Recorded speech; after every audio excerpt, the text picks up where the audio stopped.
महाराष्ट्र में एक किसान अपनी मेहनत को सड़क पर फेंकने के लिए मजबूर हो गया क्योंकि उसकी फसल की कीमत लगी महज 1 रुपये प्रति किलोग्राम। जी हाँ, महाराष्ट्र के धुले शहर के साहेबराव कारंडे ने गुस्से में अपनी 1.5 क्विंटल ग्वार की फसल को सड़क पर फेंक दिया क्योंकि जब वो इस फसल को लेकर मंडी पहुंचे तो वहां उनकी फसल का जो दाम लगा वो सिर्फ 1 रुपये प्रति किलोग्राम था। ऐसे में उनके लिए लागत भी निकालना मुश्किल हो रहा था। उन्होंने बताया कि 1 एकड़ में इस फसल को लगाने के लिए बीज, खाद, मजदूरी और ट्रांसपोर्टेशन में उन्होंने हज़ारों रुपए खर्च कर दिए, लेकिन उन्हें उनकी फसल का उचित दाम नहीं मिल पाया। गुस्से में उन्होंने यह कदम उठाया है।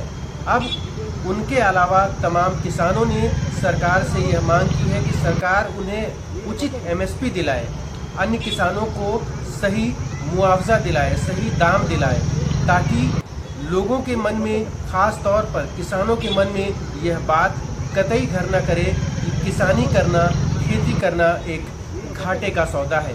एक बात और आपसे मैं कहना चाहूँगा कि ये जो ग्वार की फसल है, जिसे 1 रुपये प्रति किलोग्राम की दर से किसान को मजबूरी में बेचना पड़ रहा है, वही फसल 400-500 किलोमीटर की दूरी तय करके जब मुंबई पहुंचती है तो वही ग्वार आपको 40 से 60 रुपये प्रति किलोग्राम में मिलती है किसी एक खुदरा व्यापारी से।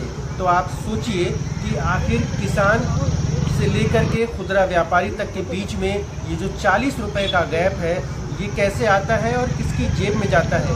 क्या किसान को उसकी फसल का उचित दाम नहीं मिलना चाहिए? अगर आपको ये खबर सही लगी, किसानों के हक की लगी, तो इस खबर को ज़्यादा से ज़्यादा शेयर करें और चैनल को लाइक और सब्सक्राइब करें। नमस्कार।